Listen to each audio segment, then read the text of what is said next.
Muy buenas tardes, señorita Olivera. Buenas tardes, Jennifer, y saludos a todos de Radio Nacional. ¿Me logran escuchar? Perfecto, la escuchamos.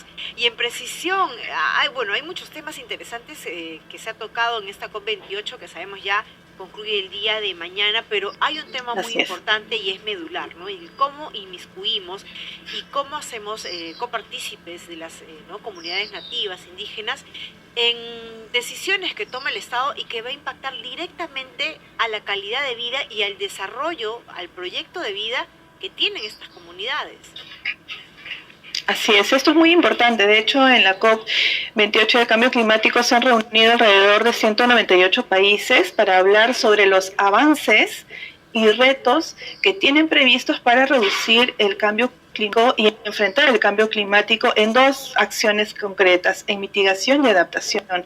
Y en esta línea, precisamente mañana cierra el espacio de la COP y están poniendo 4 temas medulares, ¿no? El primero de ellos es el Global Stock Take, que es como mundial sobre las acciones por cada país para enfrentar el cambio climático.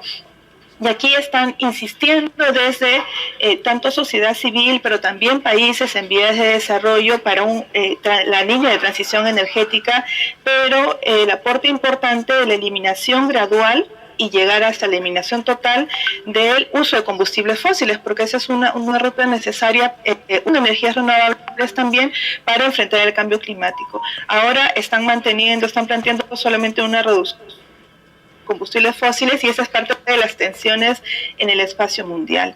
Y en la línea de adaptación también se ha anunciado un fondo importante sobre daños y pérdidas frente ya a los impactos del cambio climático. Sin embargo, muchos mencionan que este fondo mundial, ¿no? Todavía necesita ser más amplio porque los 420 millones para los países que ya son afectados serían insuficientes en esta línea, ¿no? Y recordemos que el Perú, en caso, es muy vulnerable frente ya a los impactos del cambio climático, no solamente en la preparación. Ya estamos viendo incluso, ¿no?, los efectos del niño global, efectos del niño. Y a propósito de este cambio de matriz energética, que es un tema del cual se ha estado hablando desde hace mucho, hay un real compromiso por parte del Estado, es decir, entiéndase, el Ministerio de Energía y Minas, Ministerio, no lo sé, de los ministerios que tengan que estar inmiscuidos para hacer este real cambio de matriz. Eso es así. Ese es un llamado necesario que se ha planteado incluso en el espacio de la COP, como bien mencionaste, Jennifer.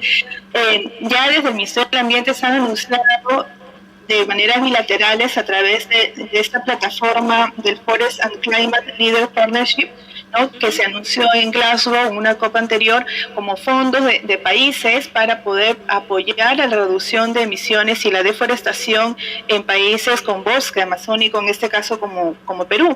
Y a partir de ahí se quiere fortalecer la plataforma climática donde participan pueblos indígenas y también un fondo especial que todavía está en desarrollo para mujeres. A pesar de estas propuestas importantes, por cierto, es necesario ir a lo trascendental. ¿Cómo migrar, ir viendo a la línea de transición energética desde políticas públicas, acciones concretas, pero también estas coherencias en la política pública nacional, porque el Perú se ha comprometido a reducir el 40% de sus emisiones nacionales y estas están derivando de la parte de deforestación, ¿no?, lamentablemente, pero también mirar a otras acciones, no necesariamente al uso de combustibles fósiles. Y es ahí donde los pueblos indígenas en el espacio de la COP han hecho un llamado importante. Ellos han citado que en la Amazonía hasta el 2019 han tenido alrededor de 400 derrames, incluso más, y que estos no han sido hasta ahora completamente remediados.